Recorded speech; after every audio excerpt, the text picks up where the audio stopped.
आदरणीय साहेब, जयंत पाटील साहेब, विजयदादा, खासदार साहेब, आमदार साहेब, आमचे रूपनवरची सर्व व्यासपीठावरील मान्यवर आणि मार्कडवाडीच्या ग्रामस्थांनो, माझ्या भावांनो, बहिणींनो, तुम्हाला पहिल्यांदा साष्टांग दंडवत। कारण तुमचं कौतुक संपूर्ण देशभर झालेलं आहे। तुम्ही जे धैर्य दाखवलं, तुम्ही जी हिम्मत दाखवली, आपला मतदानाचा हक्क हा आपण मिळवायचा असतो, रडून मिळत नाही, त्याच्यासाठी लढायला लागेल। लढाईची तयारी आहे का? नक्की तुम्ही लढाईला सुरुवात केली आहे। पुरोगामी महाराष्ट्र नुसतं छत्रपती शिवाजी महाराज, जिजाऊ, संभाजीराजाचं नाव, अहिल्यादेवींचं नाव घेऊन होणार नाही। त्यांच्यासारखी लढाई करायला तयार आहोत का? फुले शाहू आंबेडकरांचं नाव आपण घेतो। आपण देशाला दाखवून दिलं पाहिजे, दिशा दाखवणारा महाराष्ट्र आहे। यशवंतराव चव्हाणांचा महाराष्ट्र आहे, पवार साहेबांचा महाराष्ट्र आहे। ईव्हीएम ने जर वाकडी नजर दाखवली तर त्या ईव्हीएम ला कायमचं बंद केलं पाहिजे। मला माहिती आहे संपूर्ण महाराष्ट्राचं लक्ष पवार साहेबांकडे लागलेलं आहे आणि पवार साहेब ही लढाई लढतील आणि जिंकतील असा विश्वास सर्वांना वाटतोय आणि तो निश्चितच सार्थकी लागेल। कारण हे जे काय झालेलं आहे ते भयंकर आहे। आज संपूर्ण देशामध्ये, संपूर्ण महाराष्ट्रामध्ये जी काय लाट आहे, म्हणजे आम्ही इथे जे आली आहे ते फक्त राष्ट्रवादी म्हणून आलेले नाही साहेब। माझ्याबरोबर फिरोज मिठीवरवाला आहे, संतोष आहे, गुड्डी आहे, आमची मुक्ता आहे, अनेक लोक आम्ही अनेक वर्ष हे ईव्हीएम मध्ये काहीतरी गडबड आहे आणि त्याच्यामुळे 2019 साली सुद्धा 330 खासदार भाजपचे निवडून आलेले नव्हते। हे त्यांच्या देहबोलीवरनं, बॉडी लँग्वेजवरनं कळत होतं की चोरीने हे सत्तेवर बसलेले।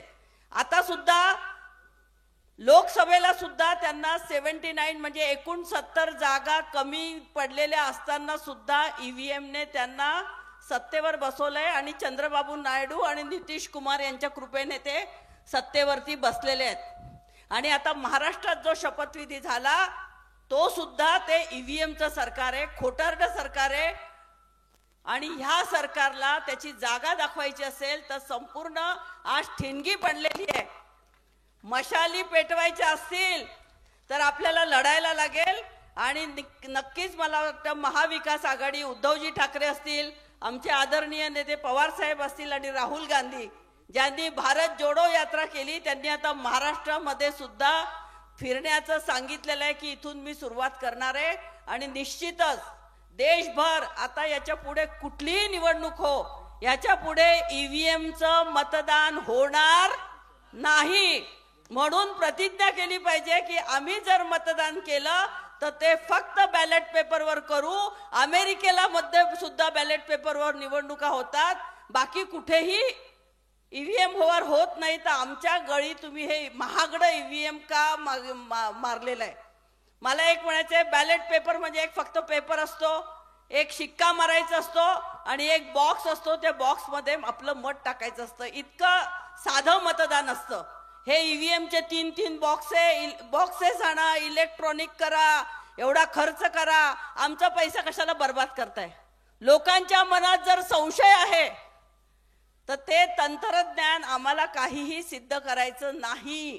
तुम्ही म्हणता ना की तुम्ही याच्यातलं काय डिफेक्ट आहे, काय चुकीचं होतं ते दाखवा, आम्हाला दाखवायचं नाही। आमचा विश्वास नाही, आमचा संशय आहे। आणि लोकशाहीमध्ये जर एखाद्या माणसाच्या मनात संशय निर्माण झाला असेल तर ती शंका निरसन काम करणं हे आपलं कर्तव्य आहे। निवडणूक आयोग स्वायत्त राहिलेला नाही। आज देशामध्ये कोणीही स्वायत्त राहिलेला नाहीये। मोदी आणि शहा 2 हुकुमशहा आहेत आणि ते देश चालवत आहेत आणि इथे फडणवीसांना आज बसवलेलं आहे। तर हे जर काय हाणून पाडायचं असेल तर आज ठिणगी पडलेली आहे। या ठिणगीचा संपूर्ण महाराष्ट्रभर आणि संपूर्ण देशभर ही लाट उसळली पाहिजे आणि हे सरकार खाली खेचलं पाहिजे आणि त्याची सुरुवात तुम्ही केली आहे, म्हणून तुमचं अभिनंदन करते। धन्यवाद।